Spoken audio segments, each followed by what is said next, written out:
Hi friends, இன்றைக்கி நம்ம சேனலில் ஏரோ மார்க் ஸ்டிச் பற்றி தான் பார்க்க போகிறோம். சரிங்களா?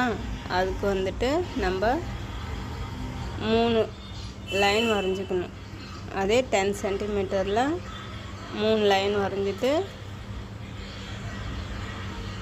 1 சென்டிமீட்டர் அளவுக்கு மார்க் பண்ணிக்கிறோம். நான் வீடியோவில் காமிச்சிருக்க மாதிரி மார்க் பண்ணிக்கோங்க.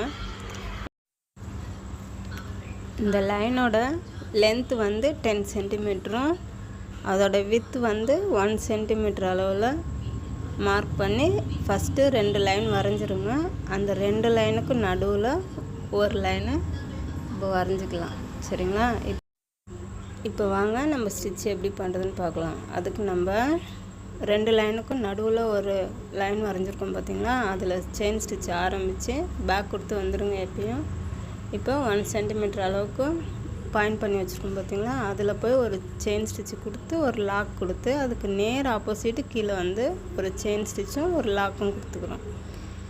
இப்போ 3வது லைன் வந்துட்டு நம்ம எங்கே ஸ்டார்ட் பண்ணோமோ அந்த செயினுக்குள்ளே போயிட்டு ஒரு லாக் எடுத்துகிட்டு அதுக்கு பேக் வந்து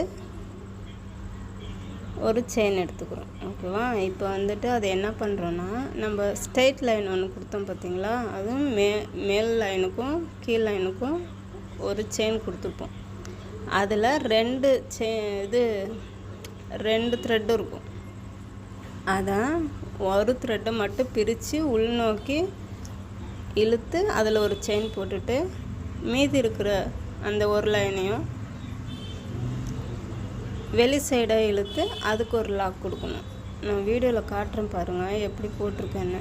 அந்த ஃபாலோ பண்ணிக்கோங்க. ஃபஸ்ட்டு ஒரு செயின் எடுத்து அது குட்டி லாக் எடுத்துட்டேன். செகண்டு அகைன் கீழே வந்துட்டு அதுக்கு நேர் ஆப்போசிட்டில் ஒரு செயின் கொடுத்துருக்கேன். அதுக்கும் ஒரு லாக் எடுத்துருக்கேன்.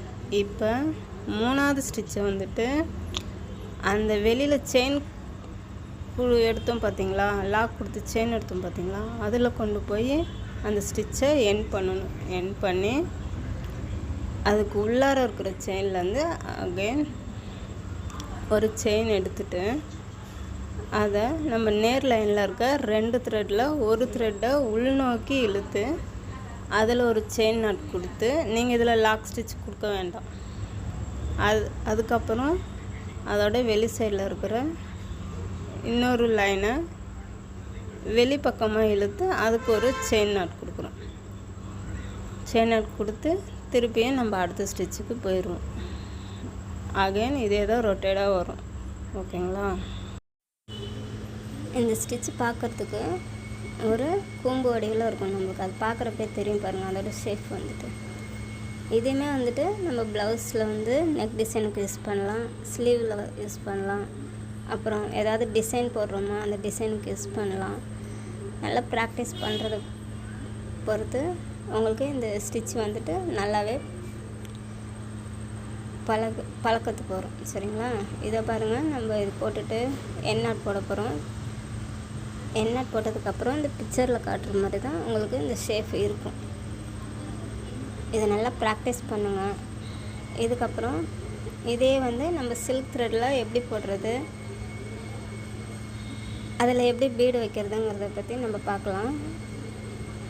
இதிலே வந்து செகண்ட் வீடியோவும் உங்களுக்கு வரும். இப்போ வந்துட்டு நம்ம ஃபஸ்ட்டு என்ன மெத்தடில் லைன் வரைஞ்சோமோ அதே மெத்தடில் தான் லைன் வரைகிறோம். அதுக்கப்புறம் அதே ஃபார்முலாவில் தான் நடுவில் இருக்க லைன்லேருந்து நம்ம ஒரு செயின் ஸ்டிச் எடுக்கிறோம்.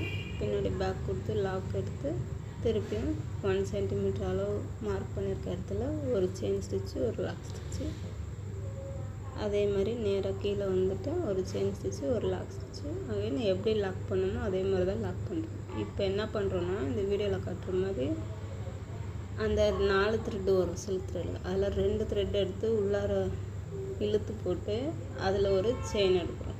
அந்த செயினில் நம்ம ஒரு பீடு கோத்துட்டு இப்போ வெளியில் இருக்கிற, அதாவது செகண்ட் லைனில் இருக்கும் பார்த்திங்களா நேர் லைனில், அதை எடுத்து வெளியில் லாக் கொடுத்துட்றோம். இப்போ அதில் பீடு வந்துட்டு நம்மளுக்கு லாக் ஆகிடும். சரிங்களா? இப்போ வீடியோவில் காட்டுற மாதிரி தான் இருக்கும். இப்போ வந்துட்டு மறுபடியும் நான் உங்களுக்கு எப்படின்னு காட்டுறேன் பாருங்கள். இது வந்து ஃபஸ்ட்டு செயின் எடுக்கிறோம், அதுக்கப்புறம் ஒரு லாக், அதுக்கப்புறம் அதுலேருந்து கரெக்டாக நேராக 3வது லைனுக்கு வந்துட்டு அங்கே ஒரு செயின், அங்கே ஒரு குட்டி லாக்.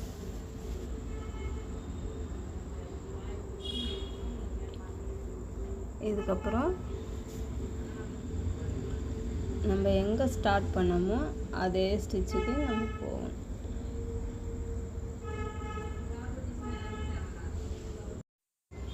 இப்போ பாருங்கள், வீடியோவில் காட்டியிருக்க மாதிரி, அதாவது வெளியில் ஒரு செயின் எடுத்தோம் பார்த்தீங்களா, அந்த ஏரோ மார்க் வர இடத்துல அதில் போயிட்டு நம்ம இதுக்கு லாக் கொடுக்கணும். லாக் கொடுத்துட்டு அந்த லாஸ்ட்டாக போட்ட ஏரோ மார்க்கில் உள்ளார ஒரு செயின் ஸ்டிச் இருக்கும், அதில் போய் செயின் எடுத்து நம்ம இதை வந்துட்டு ஃபஸ்ட்டு எப்படி அந்த 2 லைனில் ஒரு லைனை பிரித்து எடுத்தோமோ அதே மாதிரியே எடுத்துகிட்டு அதுக்கு ஒரு செயின் கொடுத்து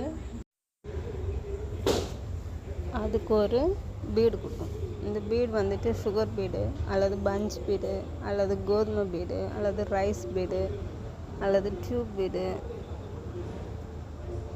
உங்கள் இஷ்டம் போல் எந்த பீடு வேணாலும் கொடுத்து இதை ஃபில் பண்ணலாம். சரிங்களா? இப்போ இதே சுகர் பீடில் கூட 2 பீடு கூட நீங்கள் கோர்த்து அதுக்கு நீங்கள் ஃபினிஷ் பண்ணலாம். அதே மாதிரி நீங்கள் இந்த ஒரு பீட் மட்டும் இல்லாமல் 3 சைடில் கூட பீட் கொடுக்கலாம். சரிங்களா? அதாவது மேலே லாக் கொடுக்கணும் பார்த்தீங்களா செயின், அந்த இடத்துலையும் ஒரு பீட் கொடுக்கலாம். அதே செயினை கீழே இழுத்துட்டு வரோம் பார்த்தீங்களா, அந்த இடத்துலையும் ஒரு பீட் கொடுக்கலாம். இது உங்கள் விருப்பம் போல் நீங்கள் இந்த செயினை வந்துட்டு நீங்கள் ஃபில் பண்ணலாம். சரிங்களா? இதே மாதிரி தான் ரொட்டேட்டாக நம்ம பீட் கொடுத்து இதை ஃபில் பண்ண போகிறோம். இந்த ஸ்டிச்சு பார்க்க ரொம்பவே அழகாக இருக்கும். டிசைன் பார்க்குறதுக்கு ரொம்பவே அழகாக இருக்கும். உங்களுக்கு சூப்பரான டிசைன் கிடைக்கும். சரிங்களா? இது நல்லா ப்ராக்டிஸ் பண்ணுங்கள். இந்த வீடியோ பிடிச்சிருந்தால் லைக் பண்ணுங்கள், ஷேர் பண்ணுங்கள், கமெண்ட் பண்ணுங்கள். நெக்ஸ்ட்டு வீடியோ உங்களுக்கு என்ன வேணுமோ அதை நீங்கள் எனக்கு மெசேஜ் பண்ணுங்கள். இந்த மாதிரி இன்னும் நிறைய வீடியோஸ் நம்ம சேனலில் வரப்போகுது, அதுக்கு சப்போர்ட் பண்ணுங்கள். ஓகே, மறக்காமல் நம்ம சேனலை சப்ஸ்கிரைப் பண்ணுங்கள். பாய்.